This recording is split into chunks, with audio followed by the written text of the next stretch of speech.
What's up, y'all? This is The Couch. We just having fun. We're just actually just testing out. This is a new season. We're going to try the iPad out, and we're trying the other camera.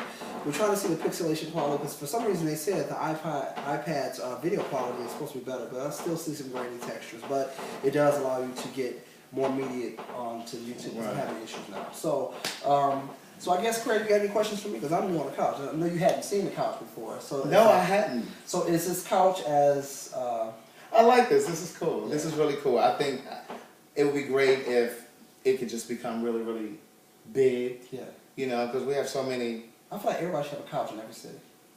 Like somebody, maybe there's something you could franchise. Yeah, I'm working on that. But I need help. Like, you know, at the end of the day, as much as because I always say that I'm always ideas and I'm always creative. I just don't know the red tape of things. I don't get grants. I don't get the email, spelling out the damn emails properly, you know, but I can always, I'm definitely driven, I definitely have all these ideas. I just need somebody to say, hey, Egypt, you know, emails my ministry. Right. Hey, writing grants to my ministry. Hey, I know such and such. So I'm just waiting for that help.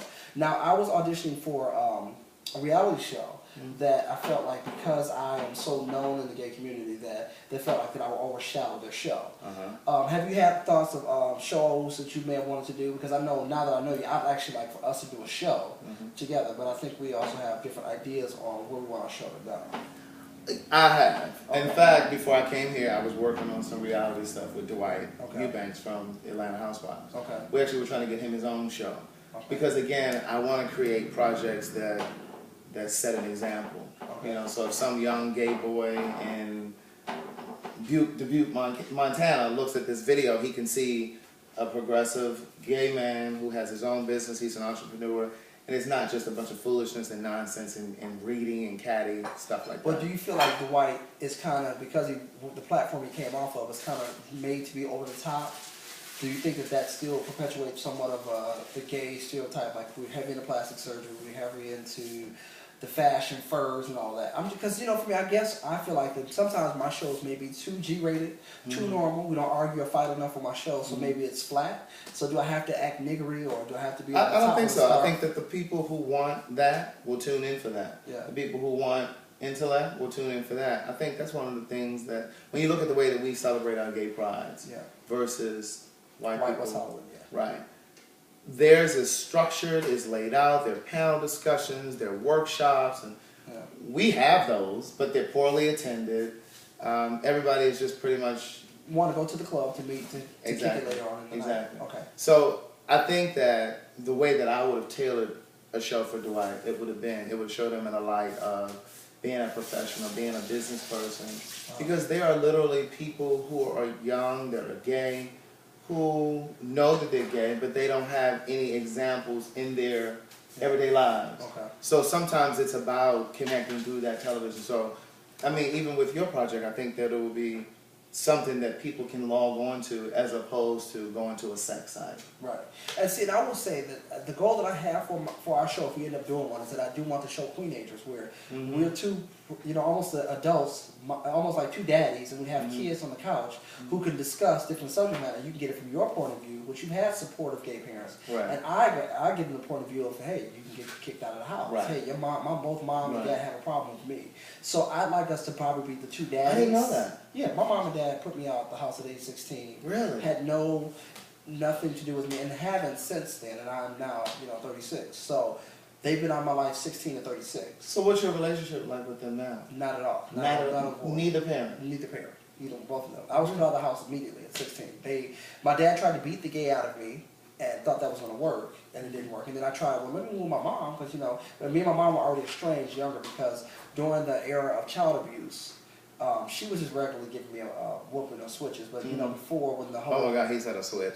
Yeah, well, you actually take the branch, you take the leaves out. Yeah, so that's old school. So my parents did that, but in the era that they were doing it was when they were developing this new law when you can't with kids. Right. So my mom lost custody of me. So between ages like 6 to 14, 15, I hadn't seen my mom. Right. So I stayed with my dad. But in the midst of my dad, which I call him the bully per se, he was very much, you know, macho, machismo, you know, you gotta be a man and whatever. And when he started noticing that I have gay tendencies or gay behavior, he wanted to hide, and he just became very, you know, until it got to the point where he was intolerable dealing with me. We bumped heads. I got put out of the house at 16. He says, I didn't put you out. I said, well, my opportunity was I either live in this house being straight, And I also couldn't date women because I might get them pregnant. So I was like, so what other species do you want me to live? So in ways it was his tough love, and he thought, well, maybe if I threatened putting him out, he wouldn't take the choice. And I took the choice, and I haven't been back since. But and there's so many kids that have that story, and they end up on the street. Yeah. One of the things and I've that never drank or smoked. And that's one of the things. But see, that's a choice. Yeah. And I think a lot of times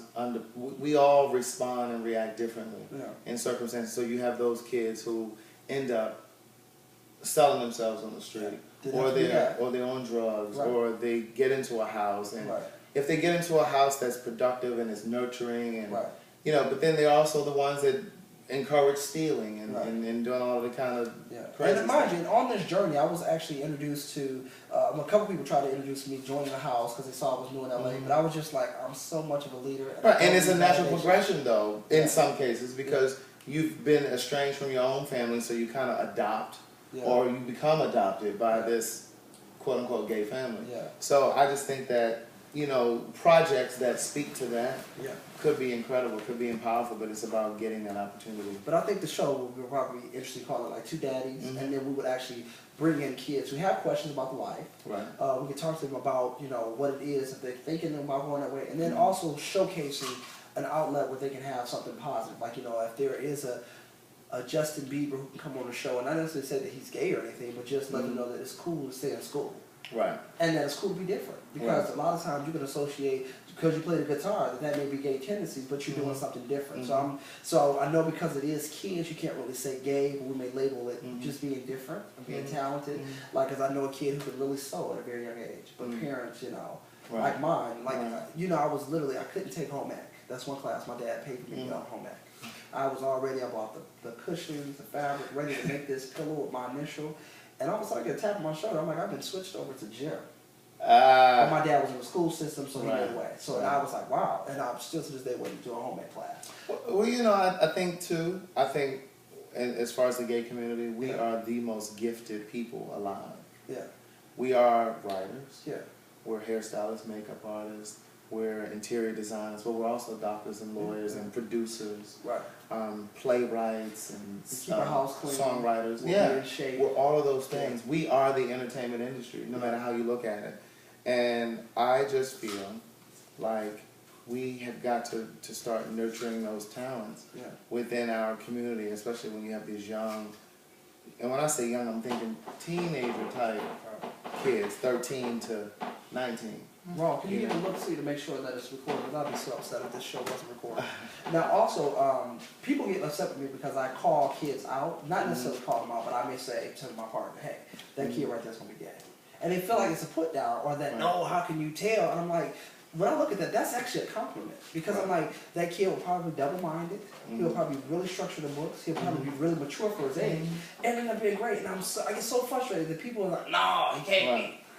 But you know what, even when you look at being in school, I remember when I was in school, it was me, another gay boy, and maybe a girl or two who had the best grades. We always were the ones who excelled. I've just shot a graduation, and I know some gay kids that were in that. But I knew that they stood out, they were most mature, they were groomed, they acted like young adults. And my theory behind that, I think the reason why we excel and we have the best grades, and we always have this polished look, and the skin has to be great, and the teeth have to be great, and the hairline has to be great, and we have to drive the best car, the best jewelry, and the best home with the furnishings, and everything has to be in place so that the only thing that you can say about me is you're sad, or you're gay, or that's the only thing you can say, but everything else in my life is in order. And I always say that the reason why gay kids typically excel better because they suppress all this gay energy because they don't know what it is and they want to hide from it, so they may put it all into books and they overcompensate in gymnastics and they're the best in this, the best in that, because they don't want to deal